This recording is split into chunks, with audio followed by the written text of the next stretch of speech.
Drama serial حیا، جس میں آپ کو دکھایا جائے گا کہ حیا ویسے تو روحان کو ایک شوہر ہونے کا درجہ نہیں دیتی، لیکن اس گھر میں حکومت کرنا چاہتی ہے اور وہ مہرہ بنا کر روحان کو استعمال کر رہی ہے، مگر روحان جو کہ حیا سے محبت کر بیٹھا ہے۔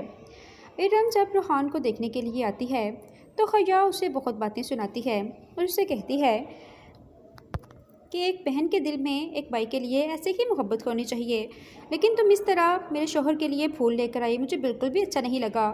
تمہیں اپنی ماں کے ساتھ یہاں آنا چاہیے تھا، نیکسٹ ٹائم تم امانی جان کے ساتھ ہی آؤ گی۔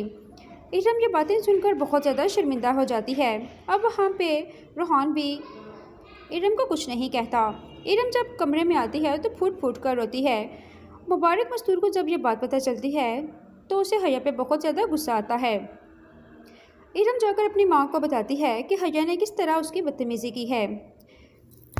اگر حیا اس گھر کی بہو ہے تو میں بھی تو اس گھر کی بیٹی ہوں، میں تو صرف روحان کا حال پوچھنے کے لیے گئی تھی۔ ادھر ناظرین آپ دیکھیں گے کہ گھر میں جب کھیر پکائی کی رسم ہو رہی ہوتی ہے تو روحان جیسے ہی حیا کو دیکھتا ہے اسے حیا بہت زیادہ پیاری لگتی ہے تو وہ اس کا ہاتھ پکڑ لیتا ہے۔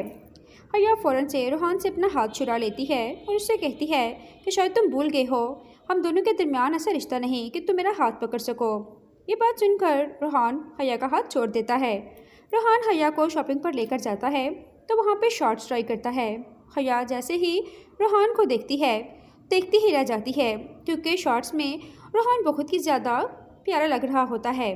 حیا جیسے ہی روحان کو دیکھتی ہے تو اسے بےزاد کی یاد آ جاتی ہے، اس کے ساتھ گزرا وقت یاد آ جاتا ہے تو حیا فوراً سے روحان کے پاس آ جاتی ہے۔ روحان یہ سب کچھ دیکھ کر بہت زیادہ خوش ہوتا ہے، مگر حیا ایک دم سے روحان سے پیچھے ہٹ جاتی ہے جب اسے پتہ چلتا ہے کہ یہ بےزاد نہیں بلکہ روحان ہے۔